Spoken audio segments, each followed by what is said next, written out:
Greetings nerdy list aficionados and welcome back to Top 10 Nerd. You all loved the newest superheroes list we did, so we're back with more. There are plenty of other heroes who didn't make that list, and we're going to tell you about them, even more of them. I'm Sash and these are the Top 10 Newest Superheroes Part 2. Let's get started. Number 10, Miles Morales. Now in the comments, plenty of you were aghast at the fact that Ultimate Universe darling Miles Morales wasn't on Part 1. But the thing is, for many people, Miles feels like he's been around forever, since he was so accepted in the universe. He quickly spread to many stories within it, and then eventually beyond it, and is now a staple of the 616 universe as well. But Miles Morales is very recent in comic terms. He first debuted in Ultimate Fallout number 4 in 2011, which actually makes him less than a decade old at the time of this recording. But his compelling backstory and respectful ascendance to mantle of Spider-Man quickly made him a fan favorite. And he has surged into the popular consciousness with outings such as Into the Spider-Verse. Miles is just such a fleshed out, genuine character with a love for his mantle, and many find that infectious. He is representative, but in a very organic way that makes him relatable to all, but especially to an at times underrepresented group,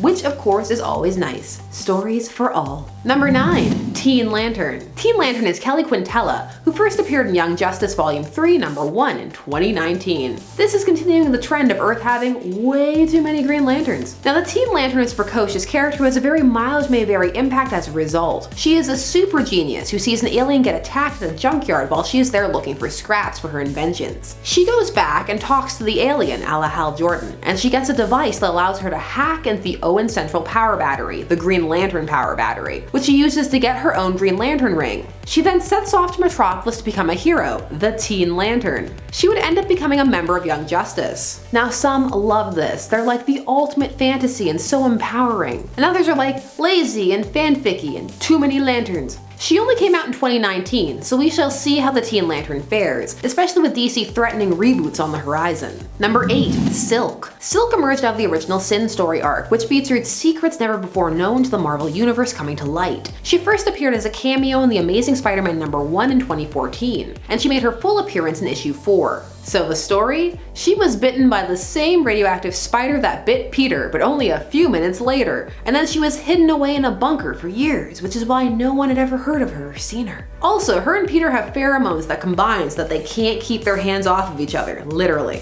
Silk proved decently popular and got her own solo series and has stuck around on teams and events since. Number 7, RIRI Williams. RIRI Williams is Ironheart, and she had a cameo appearance in Invincible Iron Man number 7 back in 2016, and then made her debut in issue 9. So RIRI built her own Iron Man suit, using materials stolen from her campus. She would prove polarizing, largely because of the state of comics at the time she was introduced, and some very aggressive, abrasive writing at the start of her run that would regularly see her insulting her compatriots and threatening foes and civilians alike. However, some were convinced any who did not like her must be racist, as she wasn't aggressive in their eyes, but assertive and different and interesting. This created a cloud of controversy around the character that some simply wanted to shy away from. Some new writers later, RIRI has become much more fleshed out and relatable, and we've even gotten more interpersonal interactions with her teammates. RIRI hasn't appeared quite as much of late, but Marvel is pushing its legacy characters, so it's likely she shall resurface very soon. Number 6, the Shazam family. Now you may be saying, Shazam has a family, what are you talking about?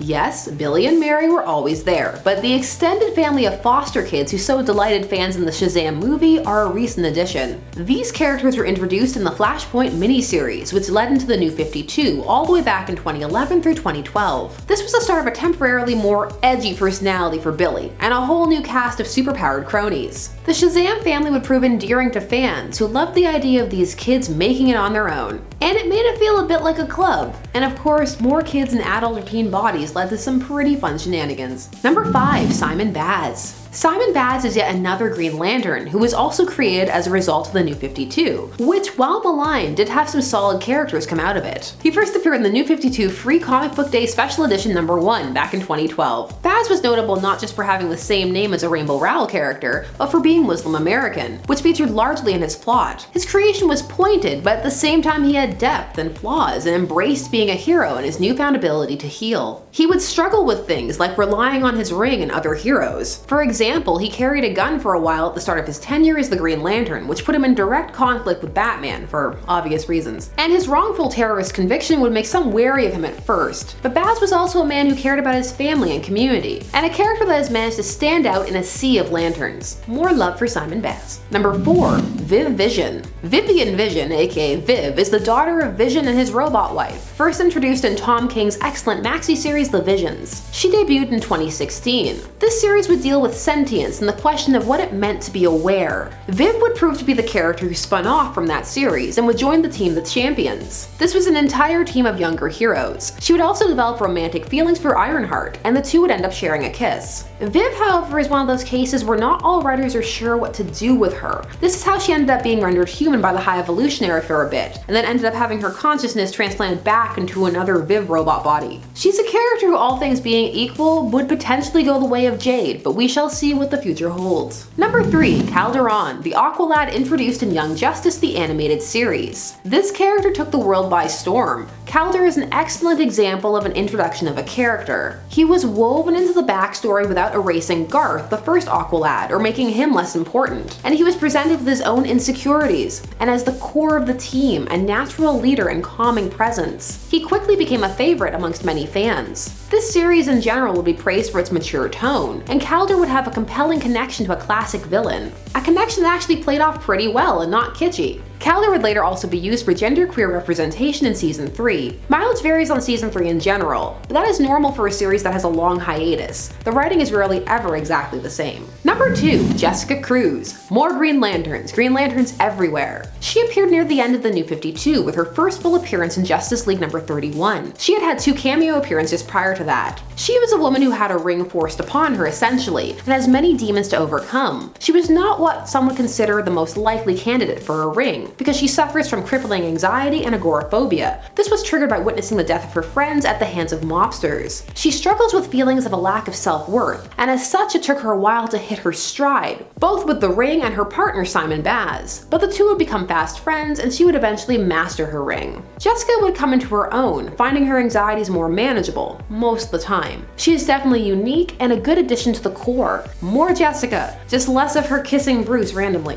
And in at number 1, Amulet. Amulet gets to be number 1 because he's the newest at the time of this recording. He's a character that is so new, he hasn't even debuted yet. He's set to debut in March of 2020, so he's only been shown as concept art and in solicitations. He'll be joining Miss Marvel's book, and he is an Arab-born American from Dearborn, Michigan. I'm not highlighting that, Marvel is. It's the first thing they point out, along with a description about how his costume doesn't have pointy edges because pointy edges make people think about villainy. He is said to be a gentle giant, and it's also said that most of the details of his past are being kept as a surprise. So welcome Amulet to the Marvel Universe. Hopefully he'll be awesome, because that's what I hope for from all new characters, for new exciting stories. So those were 10 more new Marvel characters. Who are some of your favorite new heroes? Let us know down below. I'm Sasha, and thanks so much for watching Top 10 Nerd. Please don't forget to like, share, comment, and subscribe, and hit that bell notification so that you never miss a vid. We'll see you again soon. Bye bye.